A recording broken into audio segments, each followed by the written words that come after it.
I'm joined live now from BSkyB headquarters by its Chief Financial Officer, Andrew Griffith. This is his first interview of the day, and he's giving it to us right here on Bloomberg. Thank you very much, Mr. Griffin, for speaking to us. So you seem to be fast approaching your 10 million target of subscribers. Will you be setting a new target? Well, we're very close to 10 million now, and that target's for the end of December, and I'd expect us to get there. As importantly, we're growing very strongly across all of our product categories. So more customers are choosing to take broadband and talk from us. We've had one of our best ever quarters in broadband. So we're growing on a wider range of fronts anyway. And 10 million was just a milestone. As we get beyond that, I see really good headroom for us to grow both TV customers, but also in home communications. And that was what was really behind the revenue growth, which was up 15% this quarter. And that, combined with efficient operations, meant that our earnings were up by 33%. So from what you're saying, looking ahead, more of a focus on selling products as opposed to subscriber growth. And right now, 1 in 5 subscribers takes TV, telephone and broadband services. How will you look to increase that? Will you be targeting a higher percentage? Well, we're certainly targeting a higher percentage, and we, as I said, we just had a very strong growth. The rate of growth of broadband and talk was up 78% this quarter, and that's giving us, very significant growth. We've got a lot of headroom. Many of our customers don't yet take those services, but we offer great value. Customers are choosing them within our base in ever greater numbers, but we're also giving them reasons to join us on screen as well. So as we go into 2011, we're launching a great new channel, which will be freely available to customers, called Sky Atlantic, which will become the home of HBO in the UK and have great series like Mad Men on it as well. That's what you're going to have. And tell me, do you know how close News Corp is to notifying the European Commission of its proposed purchase of BSkyB? No, look, I can't comment on the regulatory process. That's for News Corp. We're in that process. But what today's results show, I think, is that despite that, we're focusing on executing what is a very clear strategy. It's not impeding the results in any way. These results are very strong, both operationally and financially. And we're just focused every day on doing what's best for our customers and continuing to give them reasons to choose Sky. It's interesting because even if the EU approves it, Vince Cable's intervention could actually lead to the deal being blocked in the UK, right? How does BSkyB see the issue? Well, the Secretary of State will make his own decision, and he'll make that in due course. It's important when he does that he does so based on the rule of law rather than the commercial lobbying and noise of competitors, but I'm sure that's what the Secretary of State will do.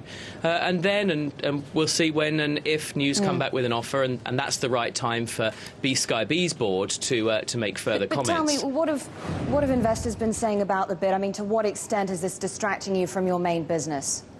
Well, I think as today's results show, it's not distracting us at all from the business. There were safeguards put in place that the board talked about back in June when the original approach was made. That hasn't impeded the running of the business at all. As today's results show, earnings up 33%, profits up 25%, free cash flow up significantly. The business is in really good shape. Sure, I mean, the numbers speak for themselves, but what do you make of all the opposition to the takeover with UK newspapers, the BBC, BT Group, all telling Business Secretary Vince Cable to block this merger? They're arguing that it would harm the public interest for News Corp to expand its control of UK media outlets. Yeah, look, our business marches to the drumbeat of customers, and that's what we focus on each and every day. The reason that we have such strong revenue growth is made up of the combination of millions of customers choosing to take more products from us.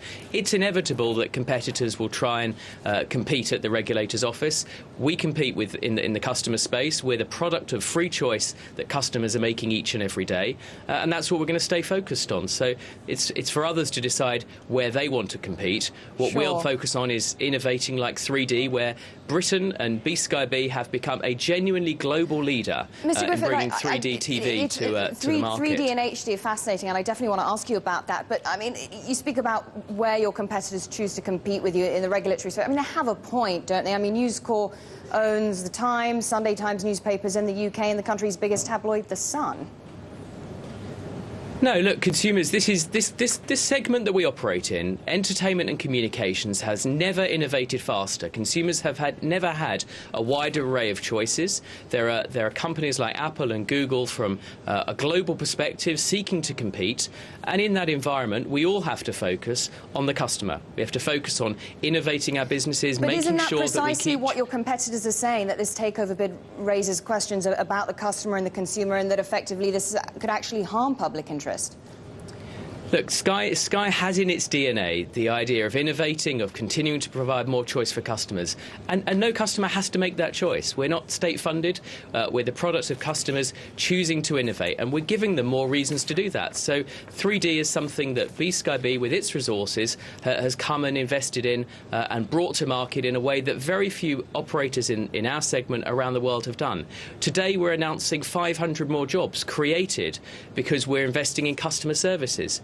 Next year, we're spending more money on screen. We've spent more than £300 million on content, on programmes, to give customers more reasons to choose TV. This is a company that's innovating. Very briefly, you speak about innovation. It's not about 3D and HD, and what you're saying, that's going to drive sales very much going forward. But will HD start slowing? The CEO did say last quarter that it may pause for breath. HD is still growing very strongly, and we see a lot of headroom. It came back a bit this quarter because we didn't have the World Cup, and we rotated some of our marketing efforts onto broadband because we saw good opportunities for customers to switch in difficult times, to switch their products away from other providers, save money for themselves and their family, and take a great value service from Sky. So, that's another reason why customers are choosing us in ever greater numbers. Right, Andrew Griffith, Chief Financial Officer for British Sky Broadcasting. Thank you very much for your time. Thank Appreciate you. it.